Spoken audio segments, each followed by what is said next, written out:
Welcome to today's Explainer. Today, we're doing something a little different. We are completely stripping away the sensationalism to objectively investigate the incredibly complex history and, let's be honest, the highly polarized legacy of Bill Gates.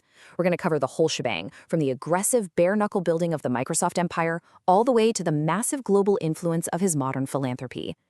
So I want to ask you right off the bat, when you really dig into the documented history of Microsoft's rise, and you look at the Gates Foundation, which of these titles actually fits him best? Are we talking about a visionary tech genius, a cunning business mastermind, or a ruthless monopolist? Well, as you'll see, the real answer is probably a pretty complicated mix of all three. Let's get right into it with Section 1, Execution over Innovation. Okay, so to really understand this, we have to challenge that classic, widely held myth of the lone innovative genius just dreaming up the future in a dusty garage. We need to distinguish between having the big idea and engaging in what's called strategic acting. Because Gates' early success, it wasn't actually about inventing some completely groundbreaking product from absolute scratch. Not at all. It was all about absolutely brilliant execution. He and his partner, Paul Allen, they were just incredibly good at spotting structural holes in the fast-moving personal computing market. And then they strategically positioned Microsoft right alongside the major industry pioneers to fill those gaps. This timeline is just fascinating because the sequence of events around the legendary IBM deal was, frankly, chaotic, but it was so strategic. Let's set the scene. It's 1980, and tech giant IBM desperately needs an operating system for their brand new personal computer. And amazingly, Microsoft manages to secure this massive contract without actually having an operating system of their own. I mean, no way, right? So what does Gates do? He goes out and buys an existing system called QDOS, which, by the way, literally stood for Quick and Dirty Operating System, from a programmer named Tim Patterson. Microsoft then turns around and licenses that very software to IBM as MS-DOS.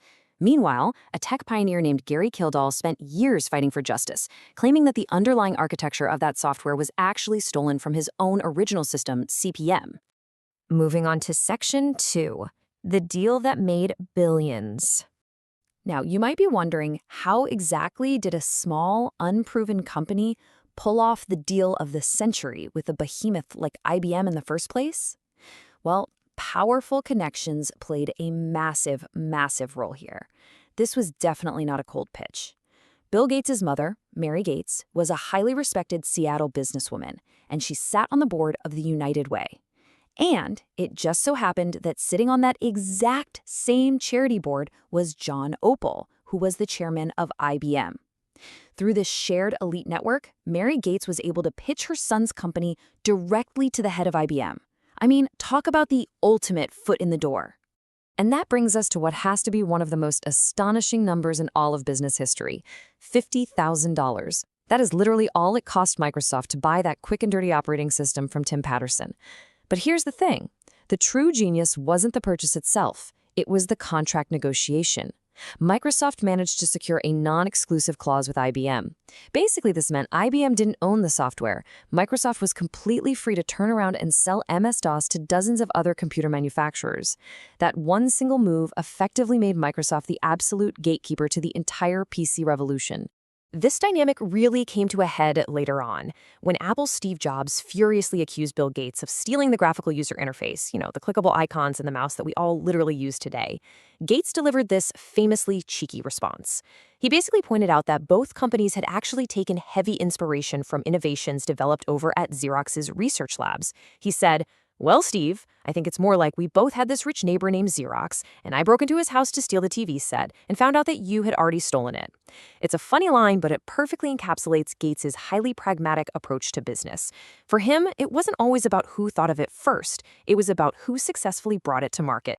Which leads us to Section 3, the ruthless monopolist era.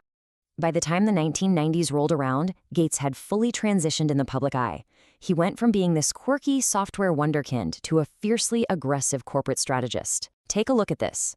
During the landmark 1998 United States versus Microsoft antitrust trial, the Department of Justice presented a diagram of Microsoft's competitive landscape. It showed Microsoft sitting squarely in the center, totally surrounded by perceived threats to their desktop monopoly, companies like Oracle, Sun Microsystems, and Netscape.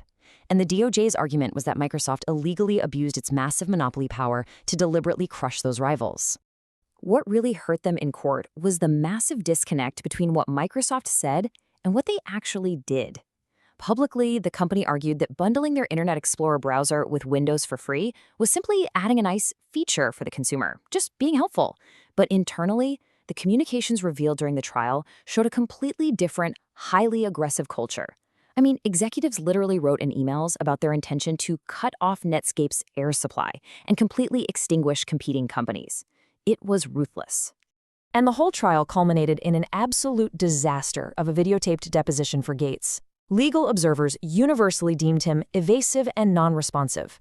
Instead of just answering basic questions, he argued endlessly over the dictionary definitions of simple words, things like compete, ask, and, incredibly, even the word we. He literally argued over what we meant. This heavily publicized, combative deposition severely damaged his public image. Almost overnight, the media was no longer painting him as an entrepreneurial hero, but rather as an arrogant corporate bully. Section 4. Rebranding a corporate bully. So, faced with this massive PR disaster, and keep in mind, an initial judge's ruling wanted to literally break the company in two, Microsoft desperately needed a monumental shift in public perception. To fix his image, they brought in the top PR firm Wagner Edstrom, and their strategy? It was an absolute masterclass in long-term reputation building. They intentionally pivoted Gates's public persona completely away from that cutthroat business image. Instead, they focused entirely on his intellect, deliberately placing him in non-confrontational settings to humanize him. This carefully laid the groundwork for what would eventually become his primary legacy, global philanthropy. That brings us to Section 5, the Philanthropy Paradox. When you look at the immense scale of the Bill and Melinda Gates Foundation today, harsh critics often point to a specific financial structure that they view as a vicious cycle. Here's how they lay it out. The foundation donates billions to pharmaceutical companies to develop vaccines. Global governments then step in and purchase those vaccines, which of course causes pharmaceutical stock prices to rise. But because the foundation, and Gates personally, hold investments in these very sectors, his personal net worth actually increases. Critics argue that this structure allows him to wield immense global power, all while simultaneously profiting under the guise of charity. Detractors also point to some highly specific controversies.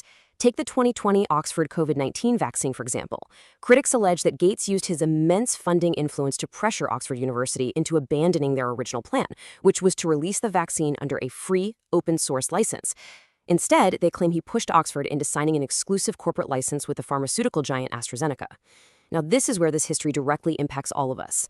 Critics argue that interventions exactly like this end up prioritizing corporate pharmaceutical models over free, global access to life-saving medicines during a worldwide crisis. Conversely, to be completely objective here, we absolutely have to look at the other side of the ledger. Supporters of Gates rightly point out the undeniable, massive reduction in global diseases that have been funded directly by his initiatives.